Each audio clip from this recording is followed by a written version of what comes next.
बिस्मिल्लाहिर्रहमानिर्रहीम। अस्सलाम वालेकुम डियर फ्रेंड्स, कैसे हैं आप सब। उम्मीद करता हूं कि आप सब खैरियत से होंगे। आज जो हम स्टार्ट करने जा रहे हैं वो है physics second year chapter number 12, जिसका नेम है इलेक्ट्रोस्टैटिक। सो आइए हम देखते हैं कि इलेक्ट्रोस्टैटिक में क्या होता है। इलेक्ट्रो का मतलब होता है चार्जेस, स्टैटिक का मतलब क्या होता है रेस्ट। मीन्स कि आपने इस पूरे चैप्टर में स्टडी करना है चार्जेस को एट रेस्ट कंडीशन में। चार्जेस स्टेशनरी पड़े हुए हैं, साकन पड़े हुए हैं। इसको आप डिफ़ाइन किस तरह से करते हैं। The branch of physics which deals with the study of charges at rest under the action of electric forces is known as electrostatic. Then हम देखते हैं कि चार्जेस की टाइप्स कितनी होती हैं हमारे पास। चार्जेस की 2 टाइप्स होती हैं, एक होती है पॉजिटिव, दूसरी कौन सी होती है नेगेटिव। पॉजिटिव को हम प्रोटॉन का नाम देते हैं और नेगेटिव को किसका देते हैं, इलेक्ट्रॉन का नाम देते हैं। उसके बाद हम देखते हैं कि अगर हमारे पास 2 same charges, like charges, similar charges, वो अगर आ जाते हैं हमारे पास, वो एक दूसरे के ऊपर रिपल्शन की फ़ोर्स एक्सर्ट करते हैं, एक दूसरे को रिपेल करते हैं, दफ़ा की फ़ोर्स अप्लाई करते हैं एक दूसरे के ऊपर। वो पॉजिटिव भी हो सकते हैं आपके पास, वो दोनों नेगेटिव भी हो सकते हैं। उसके बाद अगर आपके पास कोई 2 अनलाइक चार्जेस आ जाएँ, डिसिमिलर चार्जेस आ जाएँ, इसके एक पॉजिटिव हो दूसरा कौन सा हो, नेगेटिव हो, वो एक दूसरे को क्या करते हैं, अट्रैक्ट करते हैं। क्या करते हैं, एक दूसरे को कशिश करते हैं, अट्रैक्टिव फोर्स लगाते हैं। सो ये एक इंट्रिंसिक फिनोमेना होता है। इंट्रिंसिक कहते हैं जो नेचुरली तौर पे हो रहा होता है, जो कुदरती तौर पे हो रहा होता है। इसी की बेस पे हम क्या करते हैं, कूलम लॉ को स्टार्ट करते हैं। कूलम एक साइंटिस्ट था, 1784 में इन्होंने अपना ये लॉ इंट्रोड्यूस करवाया, जिनका मुकम्मल नेम क्या है, Charles Augustan D coulomb. Charles Augustan D coulomb इनका मुकम्मल नेम था। ये एक फ्रेंच मिलिट्री इंजीनियर थे। मिलिट्री कहते हैं जो आर्मी के अंडर काम कर रहा होता है। उसके बाद अब हमारा पर्पज़ क्या है, कूलम लॉ हमें बताता क्या है।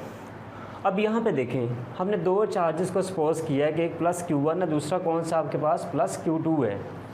अब दोनों सेम चार्ज आ गए। अगर दोनों सेम चार्जेस हैं, लाइक चार्जेस हैं, वो एक दूसरे के ऊपर रिपल्शन की फ़ोर्स एक्सर्ट करते हैं। इसके बरक्स अगर आप देखते हैं कि अगर हमारे पास 2 अनलाइक चार्जेस आ जाते हैं, एक पॉजिटिव है दूसरा कौन सा है, नेगेटिव है, मैग्नीट्यूड में बराबर है, वो एक दूसरे के ऊपर अट्रैक्टिव फ़ोर्स लगाते हैं, अट्रैक्शन की फ़ोर्स लगाते हैं, एक दूसरे को कशिश करेंगे।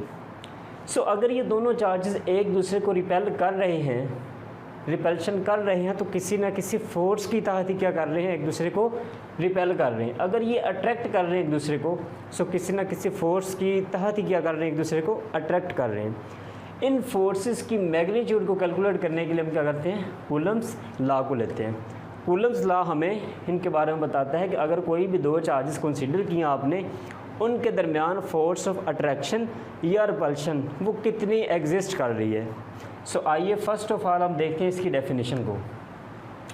The force between 2 point charges, वो पॉइंट चार्जेस जो आपने पॉइंट चार्जेस कंसीडर किए हैं यहाँ पे, आइदर अट्रैक्टिव और रिपल्सिव, वो अट्रैक्टिव केस भी हो सकता है, रिपल्सिव केस भी हो सकता है, is directly proportional to the magnitude of the product of the charges. Means कि वो फोर्स जो है इनके दरमियान बिटवीन 2 पॉइंट चार्जेस के, वो क्या है, इन चार्जेस की मैग्नीट्यूड के प्रोडक्ट के क्या होती है, डायरेक्टली प्रोपोर्शनल होती है।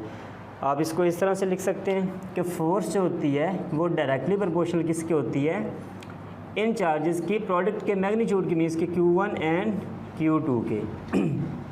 इसको आप इक्वेशन नंबर 1 का नाम दे लें। ये मैग्नीट्यूड आपको पता ऑलवेज आप पॉजिटिव ही कंसिडर करते हैं। दूसरी बात है कि and inversely proportional to the square of the distance between them.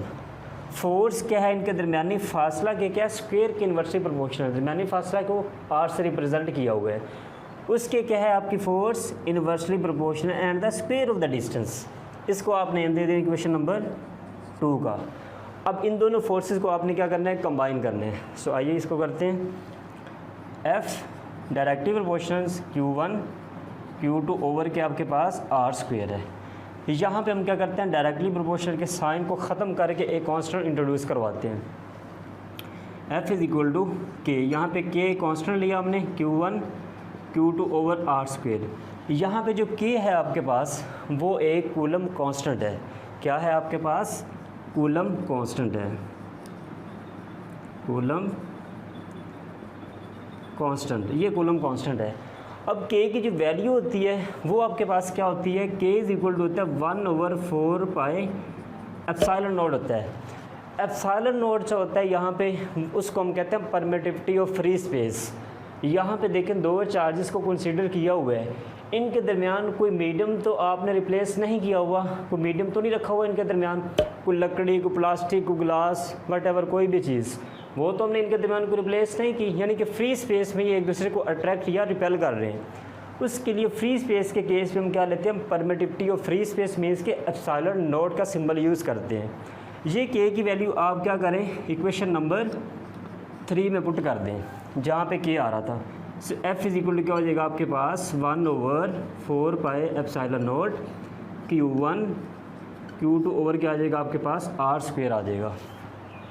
अब यहाँ पे के की वैल्यू 1/4 पाई एप्सिलॉन नॉट का तो हमें पता चल गया कि वो परमिटिविटी ऑफ फ्री स्पेस को शो करवा रहा है यहाँ पे एप्सिलॉन नॉट।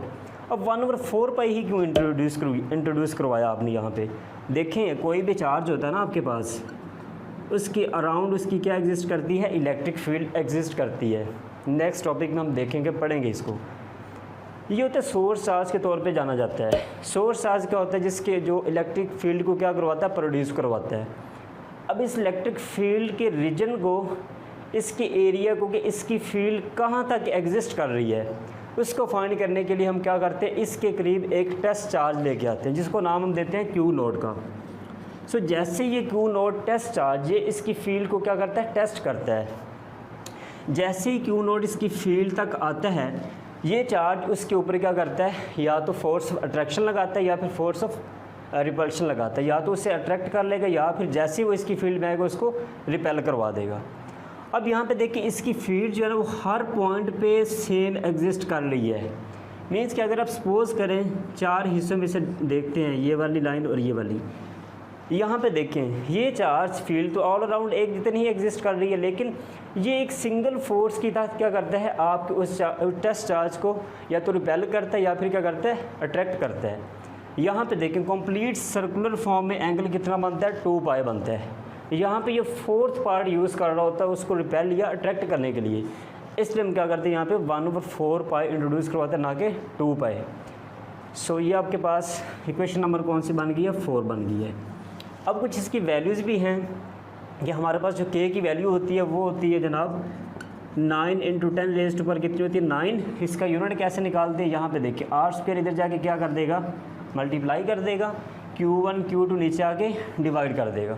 फोर्स का यूनिट क्या होता है, न्यूटन। रेडियस, डिस्टेंस का यूनिट क्या होता है, मीटर।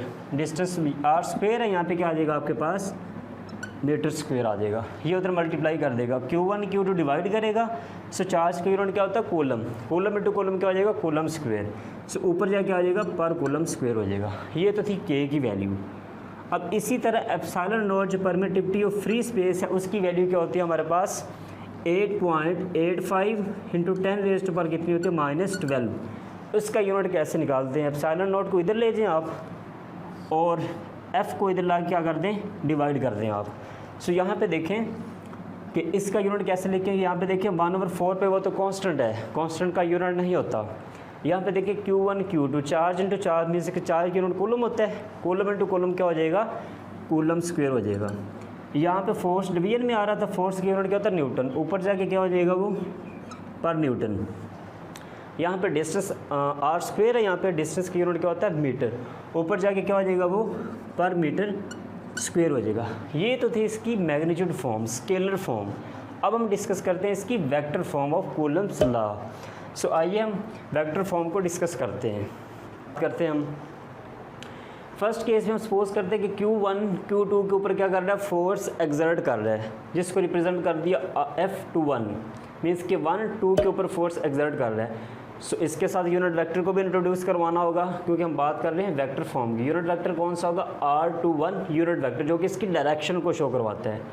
दूसरे केस में क्या होता है कि जितनी फोर्स फर्स्ट केस में Q1 Q2 के ऊपर लगा रहा था, उतनी ही फोर्स क्या कर रहा है, Q2 Q1 के ऊपर एक्सर्ट करना शुरू कर देता है। यानी कि Q2 उतनी ही फोर्स Q1 के ऊपर एक्सर्ट करता है। अब यहाँ पे देखिए मैग्नीट्यूड दोनों की क्या हो जाएगी, सेम, लेकिन डायरेक्शन क्या हो जाएगी, दोनों की अपोजिट हो जाएगी।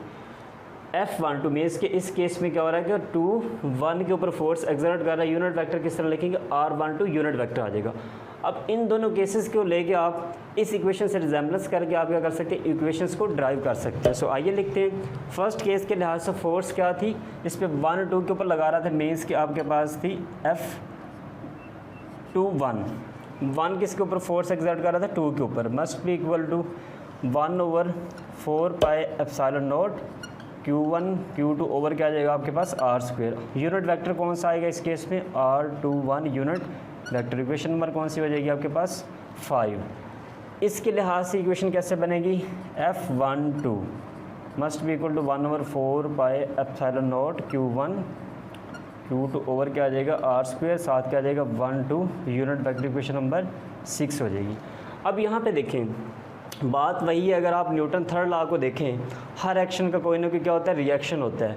जितनी फोर्स ये Q1 इसके ऊपर लगा रहा था, उतनी ही फोर्स रिएक्शन की फॉर्म में Q2 Q1 के ऊपर लगा रहा था।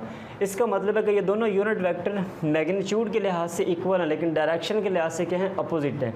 सो आप यहाँ पर लिख सकते हैं कि R21 unit vector must be equal to -R12 unit vector. अगर ये दोनों आपस में इक्वल हैं, सो आप R21 की जगह क्या पुट कर सकते हैं, R12 unit vector equation number 5 में पुट कर दें। R21 की जगह आप R12 पुट कर सकते हैं। सो ये वैल्यू आप R21 वाली किस में पुट कर दें, इक्वेशन नंबर 5 में R21 की जगह, जो कि हमारे पास है R12।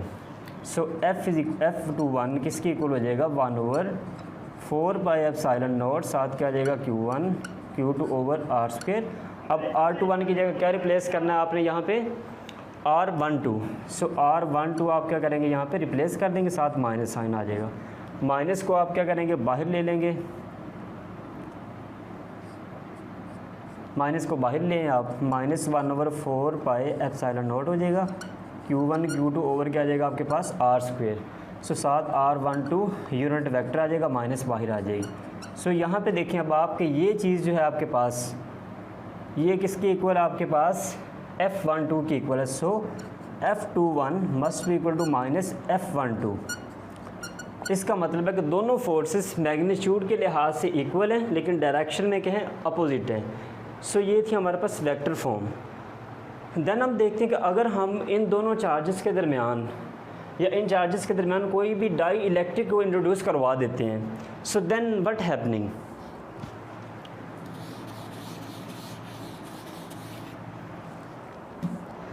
अगर इनके दरमियान कोई भी हम मीडियम इंट्रोड्यूस करवा देते हैं, कोई लकड़ी, कोई प्लास्टिक, कोई एयर, वट एवर, कोई भी ग्लास, कोई भी चीज़ हम इनमें रिप्लेस कर देते हैं। सो उस केस में क्या होता है, उस केस में जब आप कोई मीडियम इनके दरमियान इंट्रोड्यूस करवाते हैं ना, उस वक्त जो हमारे पास एक्सप्रेशन बनता है वो कुछ यूँ होता है, 1/4 पाई एप्सिलॉन नॉट। ये तो था फ्री स्पेस के लिए, एयर के लिए था, फ्री स्पेस के लिए था। अगर कोई मीडियम अदर मीडियम रख देते हैं इन चार्जेस के बिटवीन, देन आप एक और इंट्रोड्यूस करवाते हैं कांस्टेंट को, बोलते हैं एप्सिलॉन आर, जिसको कहते हैं रिलेटिव परमिटिविटी। किसका नाम देते हैं, relative permittivity of free space, relative permittivity का नाम देते हैं। सो बाकी वैसे ही लिखेंगे आप Q1 Q2 ओवर क्या लिखेंगे R²। ये थी आपके पास vector form of Coulomb law when we replace the dielectric between the two charges. अब जब डाई इलेक्ट्रिक को आप रिप्लेस करते हैं ना दो चार्जेस के बिटवीन, उस वक्त उनके दरमियान जो इलेक्ट्रोस्टैटिक फोर्स होती है ना, उसकी वैल्यू कम हो जाती है। एयर की निस्बत स्पेस की निस्बत क्या हो जाती है, पहले की निस्बत कम हो जाती है। जब आप उनके दरमियान कोई भी डाई इलेक्ट्रिक रिप्लेस करते हैं ना, सो उनकी इलेक्ट्रोस्टैटिक फ़ोर्स की वैल्यू क्या हो जाती है, कम हो जाती है। सो आगे हम डिस्कस करते हैं कुछ लिमिटेशंस कूलम्स लॉ की। लिमिटेशंस क्या होती हैं, लिमिटेशन में हम देखते हैं कि कूलम लॉ जो होता है वो ओनली एप्लीकेबल होता है किसके ऊपर, प्रोटॉन के ऊपर, और दूसरा किसके ऊपर होता है, इलेक्ट्रॉन के ऊपर एप्लीकेबल होता है। उसके बाद देखते हैं हम ये कूलम लॉ जो होता है वो ओनली स्टैटिक चार्जेस के ऊपर एप्लीकेबल होता है, मूवमेंट की हालत में उसके ऊपर एप्लीकेबल नहीं होता। मीन्स कि जस्ट किन चार्जेस के ऊपर एप्लीकेबल होता है, स्टैटिक चार्जेस के ऊपर होता है। किन के ऊपर होता है, स्टैटिक चार्जेस के ऊपर होता है। सो ये था हमारा आज का टॉपिक।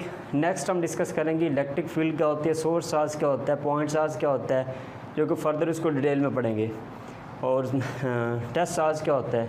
सो होप्स हो कि आप लोगों को इसकी समझ आ गई होगी। अगर फिर भी किसी किस्म का क्वेश्चन हो आपका, सो आप मेरे ईमेल के थ्रू या कमेंट्स में आके पूछ सकते हैं। Thank you so much. अल्लाह हाफिज़।